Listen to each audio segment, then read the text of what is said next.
Michel Blanquer, jeudi sur Europe 1, fustige l'islamo-gauchisme dans les universités. Ça vous inspire quoi, Jack Lang ? Je crois que là, Jean-Michel Blanquer nous a habitués à une certaine retenue.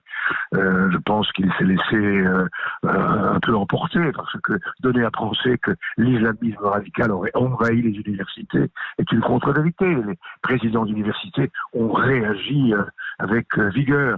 Ce qui me paraît plutôt bon dans ce qu'entreprend M. Blanquer, c'est la décision de refonder l'école, de redonner à l'école les moyens dont elle a besoin. Quand même, n'oublions pas que les salaires des professeurs sont 10% inférieurs en France à ce qu'ils sont dans les autres pays européens. Les postes sont encore à ce jour insuffisants. Il faudrait un plan pluriannuel de formation, de recrutement de professeurs. L'encadrement dans les écoles a beaucoup diminué au cours des dernières années. Les professeurs sont trop seuls, les élèves aussi. Naguère, il y avait 60 000 aides-éducateurs qui ont disparu. Les médecins scolaires, les infirmières, les psychologues ont eu tendance à s'évanouir. Les surveillants aussi. Songez que c'est pas des mots, c'est des réalités. Oui. Qu'il y a un seul référent laïcité par académie, alors qu'il en faudrait un par département.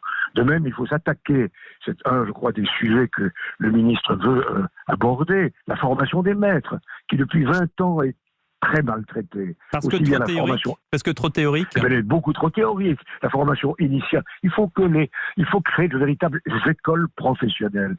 Le métier de professeur est un métier, un vrai métier. Ça s'apprend comme tous les autres métiers, et il faut, dans la formation des maîtres, introduire, comme c'était le cas il y a une quarantaine d'années, beaucoup plus de formation sur le terrain. De même, la formation tout au long de la vie du professeur. La formation continue, elle est à la ramasse.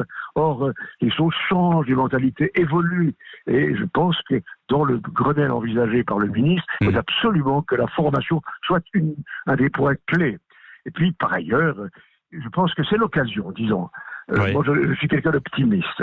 Oui, c'est vrai. Quand on vit un drame, une tragédie comme celle-là, il faut absolument transformer l'obstacle en tremplin. Il faut ouvrir la voie à une véritable révolution éducative, changer le système des programmes qui sont beaucoup trop lourds à l'école, accorder une beaucoup plus grande place à l'initiative, accorder aussi à l'art et à la culture. Jack Lang, une place. Deux fois ministre de l'Éducation nationale, faut-il le rappeler, Jack Lang. Mais là, ce que vous dites, c'est à nouveau une réforme dans l'Éducation nationale. Mais tout le monde sait que les professeurs n'y sont pas prêts. Il y a déjà eu trop de réformes.